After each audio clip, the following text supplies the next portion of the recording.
দেখেন, এই ধরনের ভিডিও করলে আমার জামাত ইসলামের অনেক ভাইরা হয়তো রাগ টাগ করেন যে ভাই আপনি কেন এগুলো সামনে নিয়ে আসেন।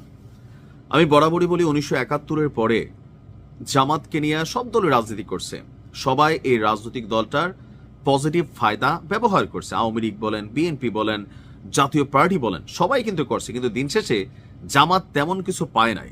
বাট এখন যখন এই 2026-এ এসে জামাতের একটা পজিটিভ ভাইব তৈরি হচ্ছে, জনমত জামাতের পক্ষে একটা বড় অংশ কাজ করছে, মানে জামাতের তুলনায়, অতীতের তুলনায়, ঠিক এই সময় জামাত নেতাদের এমন বক্তব্য যে ধর্ম ব্যবসায়ী বা ধর্মকে পুঁজি করে মানুষের যে অনুভূতিতে আঘাত করার চেষ্টা, এটা কিন্তু আসলে প্রকাশিত হয়ে যাচ্ছে। তবে সবাই না, আবারও বলি, বিএনপিতে যেমন কিছু নেতা আছে, আওয়ামী লীগে যেমন ছিল যে ডাক্তার মুরাদদের মতন আওয়ামী লীগের 12টা বাজাইছে, বিএনপিতে টুকিটাকি নেতা আছে তারাও বাজাচ্ছে। আর জামাত হঠাৎ করে কিছু নেতাকর্মী ইমব্যালেন্সড হয়ে গেছে। বীরির সুখ টান দেওয়া ডক্টর ফয়জুল হকের বক্তব্য শেষ হতে না হতেই আরেক বিরল ঘটনা ঘটাইছে যে জামাত নেতার এক কুরবানি নাকি হযরত ইব্রাহিম আলাইসাল্লাম আল্লাহর সন্তুষ্টির উদ্দেশ্যে ইসমাইল আলাইসাল্লামকে কুরবানি করার যে নিয়ত করছিলেন, তারপর আল্লাহর কাশফের মাধ্যমে বা মিরাকলের মাধ্যমে সেটা দুম্বাতে পরিণত হয়েছিল। খেয়াল আছে তো, তাই না? যে পরবর্তী দুম্বা কুরবানি করা হয়। সেই কুরবানির চেয়েও জামাতের নেতায় যে এনসিপির আক্তারের সিটটা ছেড়ে দিছে, এটা নাকি এর থেকে বড় কুরবানি। প্রথমত নাউজুবিল্লাহ পড়া উচিত। জামাতের একটু ভাইবা চিন্তা, নমিনেশন দেওয়া উচিত। আমি বলছিলাম ডক্টর ফয়জুল হক আগাগোড়া এত বছর বিএনপি ছিল, যত বছর বিএনপি ছিল নমিনেশন চাইছে, তখন বিএনপির সন্ত্রাসী পাথর দিয়া হত্যাকারী দল মনে হয় নাই। এখন যখন বলছে এই সিজনে তার মতন লোকের আর বেল নেই, বিএনপিতে আবর্জনা হয়ে যাবে, তখন টস করে গিয়া জামাতে ঢুকে গেছে। ঢুকে এখন দেখেন অদ্ভুত অদ্ভুত কথাবার্তা বলতেছে। জামাতের যারা রেগুলার নেতাকর্মী, আমি তাদের মুখে এরকম কথা কমই শুনি। তবে আজকে যিনি এই কথা বলছেন, আমার কাছে একটু আশ্চর্য লাগছে।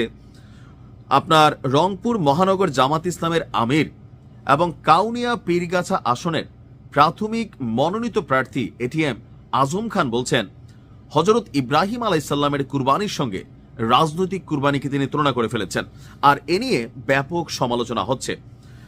8ই জানুয়ারি রংপুরের পীরগাছা উপজেলার কদমতলা এলাকায় আয়োজিত এক মতবিনিময় সভায় এই বক্তব্য তিনি দিয়েছিলেন। সেখানে জোটের প্রার্থী এবং সদস্য সচিব আক্তার হোসেনও উপস্থিত ছিলেন। এই যে আক্তার উপস্থিত ছিল, এই যে এত বড় একটা কথা বল, আক্তার কোনো বাধা দিছে? আগাত মোরা তো তিনিও দাড়ি টাড়ি রেখা পাঞ্জাবি পইরা হাঁটেন। আসলে এনসিপির প্রতিও মানুষের থাকে না যে হ্যাঁ উনি হয়তো বলতেছে। একজন মানুষ বক্তব্য দিতে গেলে হয় কি জানেন, স্লিপ অফ টাং, সামনে থাকা অডিয়েন্স, জোশ জোয়ারে অনেক কিছু বইলা ফেলে। ওই যে মাহাদির কথা খেয়াল নাই, বানিয়াচং থানা উড়াই দিছি, এটা জোশের ছাড়াই চলে আসে। তো সাথে থাকা মানুষগুলো তো আটকাইতে পারতো মাহাদিরে। জামাতের এই নেতা যখন কথা বলতেছিলেন তখন তো আক্তার আটকাইতে পারতো, ভাই কানে কানে বলতে পারতো, কিন্তু এনজয় করছে। যেই ভিডিওটা আমরা দেখেছি আপনার 28 তারিখ সকাল 6:30টার কেন্দ্র থেকে মোবাইল করলো আমাকে। আমি ভিডিওটা দিলাম না কারণ এখানে নানান ঝামেলা আছে, আপনারা দেখছেন ইতিমধ্যে, তাই না? যে 28 তারিখ সকাল 6:30টায় কেন্দ্র থেকে মোবাইল করলো আমাকে। কাকে? আজম খানকে। বললো, খান সাহেব আপনাকে তো কুরবানি দেওয়া হলো। তখন আমি বললাম, এই কুরবানি কি ইব্রাহিম আলাইসাল্লামের বেটা ইসমাইল আলাইসাল্লামের? কেন ভাই, তুমি কি ইসমাইল আলাইসাল্লাম? তোমার আব্বার নাম কি ইব্রাহিম আলাইসাল্লাম?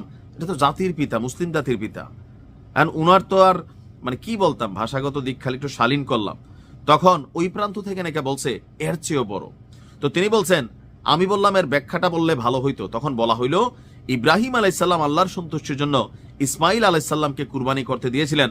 শেষ পর্যন্ত মানুষ কুরবানি হয়নি, দুম্বা কুরবানি হয়েছে। আর আপনার কুরবানি বলতে পীরগাছা কাউনিয়ার লাখ লাখ নারী পুরুষের কুরবানি, এজন্যই তো আপনার কুরবানিটা বড়। তখন আমি বললাম আলহামদুলিল্লাহ। কেন্দ্র থেকে ফোন করার পর কেন্দ্রীয় নেতৃবৃন্দ আমার সাথে কয়েক দফা কথা বলেছেন। আল্লাহ শুক্রিয়া, বর্তমান সময়ে যে কথাগুলো হয়েছে তা প্রয়োজন ছিল। দুঃখকে শক্তিতে রূপ দিতে হবে, এটা একটা চ্যালেঞ্জ। তো চ্যালেঞ্জ দেন না, ধর্ম কুরবানি এগুলোটা কেন ব্যবহার করলেন? আপনার মতন আজম খানরা জামাতের কিন্তু পুঙ্গি বাজাবে, আমরা বইলা দিচ্ছি বারবার। আমাদের ভিডিও দেখা জামাতের নেতা কর্মীরা ক্ষোভ হইতে পারেন, কিন্তু ভাই আমরা সমালোচনা করি যখন মনে হয় যে আপনার দলের এই লোকটা আপনার জন্য ক্ষতিকর। আর আপনি যদি মনে হয় যে না ভালো হয়েছে, তাহলে আপনিও ভেতরে ভেতরে ধর্মকে ব্যবহার করে ক্ষমতায় যাইয়া ধান্দাবাজি করার উদ্দেশ্যে, এছাড়া কিছুই না। জামাতের মানুষ এমনি পছন্দ করে তাদের কর্ম দ্বারা, তাদের অ্যাক্টিভিটিস দ্বারা, লোকাল নেতা কর্মীদের আচার ব্যবহারে। কিন্তু বারবার ওই যে বিড়ি সুকটান দিয়েও, বিড়ি খেয়েও নাকি জান্নাতের টিকিট পাবে। আর ওই যে কি আরেকজন ওয়াজি আছে কি মাঝে মাঝে কি কথা বলে, এই যে 4-5 জন নেতা ইদানিং আমার কাছে মনে হয়েছে যে দেখা দিছে, এটা নিয়ে শোকজ হয়েছে, বাট আমার মনে হয় যে একটু বুঝে শুনে কথা বলবেন। সারা জীবনের যে চাহিদা ছিল, চাওয়া ছিল, মুহূর্তের মধ্যে হাত ফসকে চলে যাবে। আল্লাহ একটা নেয়ামত দেয়, সেই নেয়ামতের অপব্যবহার হইলে, ধান্দাবাজি শুরু করলে এটা আপনার জন্য ক্ষতিকর হবে। ভালো থাকবেন।